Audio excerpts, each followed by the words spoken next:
Silakan teman-teman menjawab ya. Apa itu warga negara? Ayo. Salah nggak apa-apa ya. Kayak biasanya lah, tetap aktif ya. Meskipun kita ya lagi online tapi tetap aktif gitu. Apa itu warga negara? Ayo.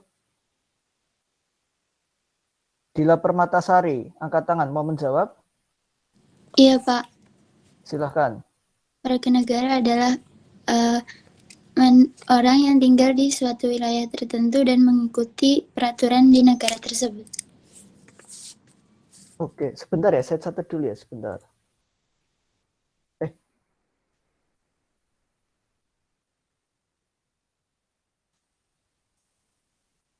Sebentar, ada iklan.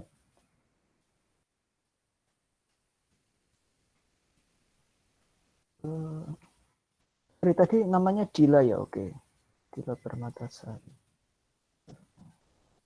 Mohon maaf, bisa diulangi lagi apa jawabannya tadi? Anggota? Sekumpulan masyarakat yang mendiami negara tertentu dan patuh terhadap hukum negara tersebut. Oke, itu sebetulnya dua unsur sudah dibuka ya. Sebenarnya tinggal satu lagi. Ada yang mau menjawab lainnya? Alia Raudatul Nazwa, mana orangnya? Saya, Pak. Alia. Oke, silahkan. Apa itu warga negara? Warga negara adalah suatu anggota yang menduduki suatu wilayah, yang tunduk dan patuh pada peraturan, dan mempunyai identitas. Nah, oke, udah dijawab sama Mbak Alia semua ya. Jadi intinya warga negara itu apa? Dia anggota negara itu, tapi tolong catatan dia apa ya? Belum tentu ada di negara situ ya. Misalnya apa? Orang yang sekolah atau kuliah di luar negeri, kerja di luar negeri kan ya belum tentu dia di Indonesia gitu. Jadi apa? Dia satu dia anggota negara, kedua apa? Dia tunduk patuh pada apa? Pada hukum dan pemerintahan di suatu negara. Yang ketiga apa? Ya punya identity card ya. KTP, paspor segala macam dia punya identitas gitu. Oke, tadi sama Mbak Alia ya, oke, Mbak Alia. Sorry, ini PD-nya core-nya siapa ya? Saya lupa. Busana itu. Core-nya siapa? Sebentar. Saya, Pak. Siapa? Yang mana? Saya, Pak. Mbak Syafa Nabila ya? Iya, Pak. Oke, tolong dicatat ya tadi Mbak Dila terus Mbak Alia gitu. Oke, jadi intinya warga negara itu ya apa? Anggota negara, kemudian apa namanya? Tunduk pada hukum peraturan tertentu dan apa ya? Dia punya identitas gitu, apa? Disahkan gitu sebagai warga negara berdasarkan undang-undang dan peraturan. Kalau di Indonesia itu yang berlaku undang-undang apa? 12 tahun 2006. Nih, 10-12 2006. Ini yang masih berlaku sampai sekarang. Oke, saya cepatkan saja. Kemudian ini pengaturannya, ini adalah apa? Ini adalah orang yang berdasarkan. Nah, ini intinya gini teman-teman. Dulu sebelum undang-undang ini berlaku, itu kan berlaku undang-undang sebelumnya ya, misalkan ini pernah berlaku, ini pernah berlaku. Jadi sebelum berlakunya ini, orang yang sudah ditetapkan sebagai warga negara ya dia tetap warga negara Indonesia begitu. Kemudian kedua apa? Berdasarkan perjanjian dengan negara lain untuk menjadi WNI atau telah menjadi WNI. Contohnya apa? Saat konferensi meja bundar. Tahu KMB ya teman-teman ya? Konferensi meja bundar. Ini sorry, saya tanya dulu. Soalnya di prodi atau jurusan lain tuh ada yang ternyata dari SMK, maksudnya bukan SMA, jadi nggak dapat PKN. Ini teman-teman apakah ada yang SMK atau SMK semua mungkin malahan? SMK, Pak. SMK ya? Sorry. Gimana? Rata-rata kelas busana SMK, Pak. Tapi ada yang dari SMA juga.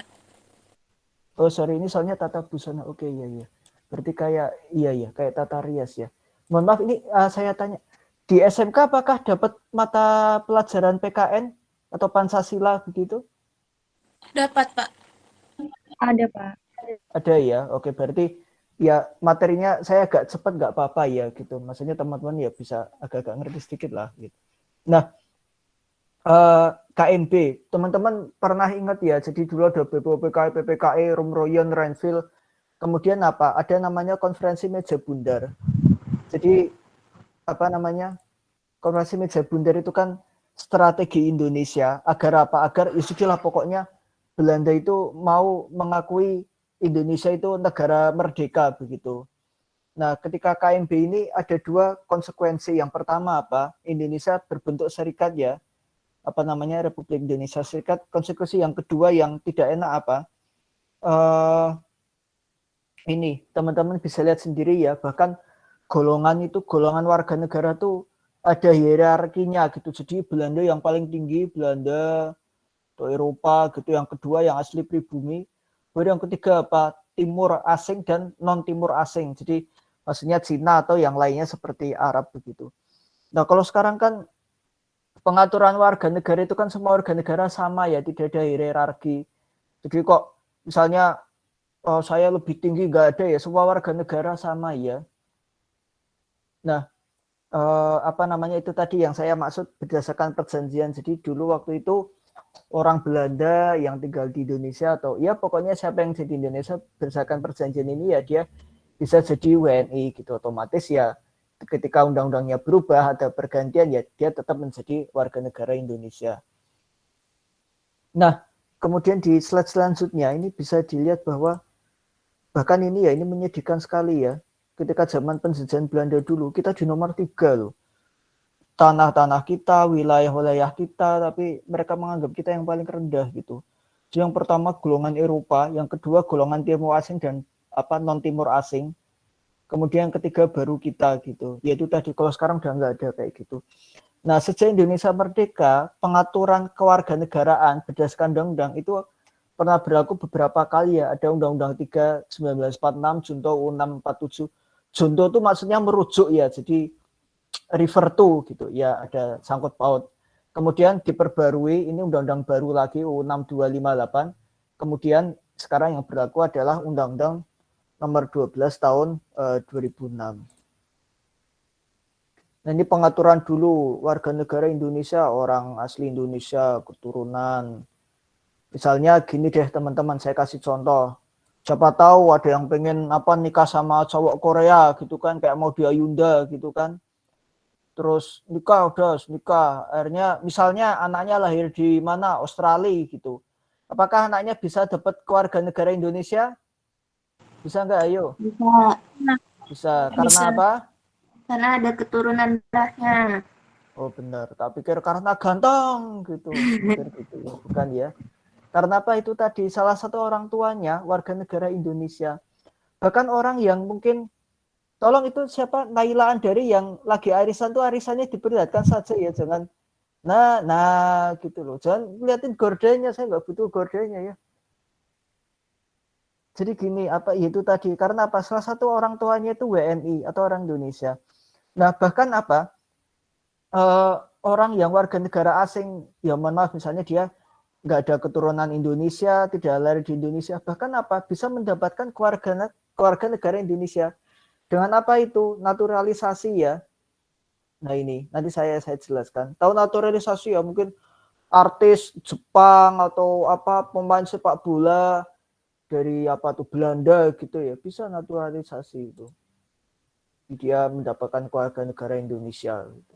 Kalau lainnya banyak ya, misalkan anak angkat apa sebagainya bisa dibaca sendiri, banyak hal bisa. Nah intinya gini teman-teman, seseorang bisa mendapatkan kewarganegaraan itu ada dua asas utama ya, asas ius soli dan asas ius sanguinis. Jadi ius soli itu tempat lahirnya, dia lahir di mana, atau apa ius sanguinis, jadi dia dari keturunan mana gitu. Nah itu bisa mendapatkan kewarganegaraan itu. Nah kedua asas ini itu diakomodir di undang-undang kita ya, Undang-Undang 12 tahun 2006. Tolong ini catatan juga bahwa kita kewarganegaraan tunggal ya, jadi kita tidak menerapkan kewarganegaraan ganda, misalnya punya warga negara Indonesia dan warga negara Amerika, itu tidak bisa ya. Tapi ada beberapa negara yang bisa menerapkan kewarganegaraan ganda. Contohnya apa? Amerika. Amerika tuh bisa apa? Kewarganegaraan Amerika sama warga negara lain bisa sepanjang negara lainnya itu juga menerapkan kewarganegaraan ganda gitu. Ya Amerika, British, Kanada, Bandung, bukan ya. Kemudian bukti kedua asas ini ya diterapkan di undang-undang itu. Oke, kita slide selanjutnya. Nah, ini apa namanya? Seseorang bisa kehilangan kewarganegaraannya karena ini ya, misalkan dia memilih untuk ke kewarganegaraan lain. Misalkan kayak dulu Habibie ditawari jadi warga negara Jerman, tapi menolak ya, beliau tetap memilih jadi WNI dan bahkan mengabdi kembali ke Indonesia. Kemudian ini ya melepaskan, kemudian dinyatakan yang oleh presiden bisa atas permohonan sendiri dan sebagainya.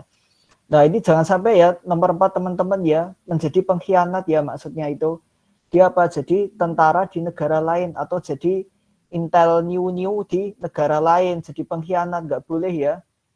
Itu ya otomatis keluarga negaranya hilang dan bahkan ya itu apa, dicap pengkhianat.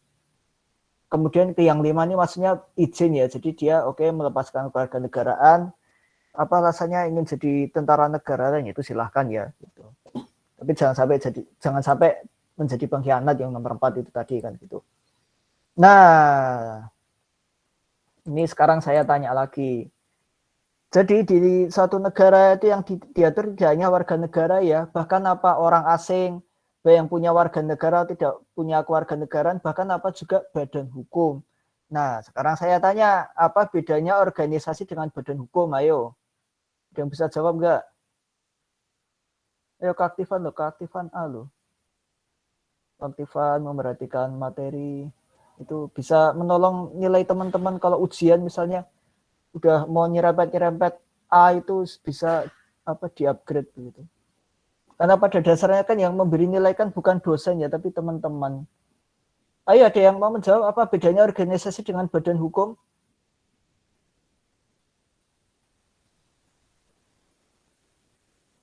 Halo. Sorry, saya sambil baca WhatsApp ya.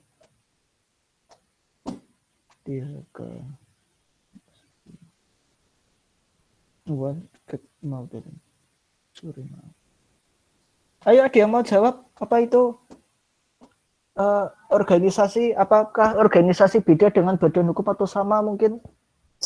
Ayo, nggak ada yang mau jawab. Mas Herman, silahkan. Jadi kalau organisasi itu kan perkumpulan, sedangkan badan hukum itu lebih kayak ke jenis dari organisasinya begitu. Oke, itu nyerempet bener ya, nyerempet bener. Boleh itu jawabannya, Mas Herman ya. Oke, terima kasih Mas Herman. Ya. Ini saya tuh kalau kuliah tata busana tuh pasti minder. Tata busana sama apa? Tata rias. Jadi semua tuh dandan pakaiannya segala macam bagus, saya tuh kaosan jelek kayak gini. Jadi memang apa? Nggak fashionable dosennya itu. Jadi silahkan mengkritik saya kecuali masalah fashionnya, saya memang nggak fashionable gitu. Ya jangan ditiru. Ayo yang lain itu malah memperlihatkan plafon itu siapa? Novita Dewina. Ayo ada yang mau jawab apa bedanya organisasi dan badan hukum? Sebetulnya sama Mas Herman tadi sudah agak dijawab sebetulnya, sudah hampir benar itu. Ayo ada yang mau jawab? Jangan takut salah ya, itu Alia Raudatul, ayo tolong on cam. Oke. Oh mungkin kehilangan sinyal atau saya yang gangguan sinyal. Oke, yang lainnya? Nanda Rahmawati, silahkan. Mungkin kalau organisasi itu lingkupnya lebih kecil, Pak. Kalau badan hukum mungkin lebih luas. Oke, menarik juga jawabannya. Organisasi lingkup lebih kecil, badan hukum lebih luas. Secara kenyataan iya, tapi sebetulnya bukan itu jawabannya. Tapi in fact iya, memang seperti itu. Oke, terima kasih. Ayo ada yang lain? Dila Permatasari, silahkan. Kalau badan hukum itu dibuat oleh negara, dari negara, dan untuk negara, di mana bertujuan untuk membangun negara itu sendiri, Pak. Kalau organisasi bisa dibuat oleh sekumpulan orang gitu, bukan. Oke, menarik juga jawabannya.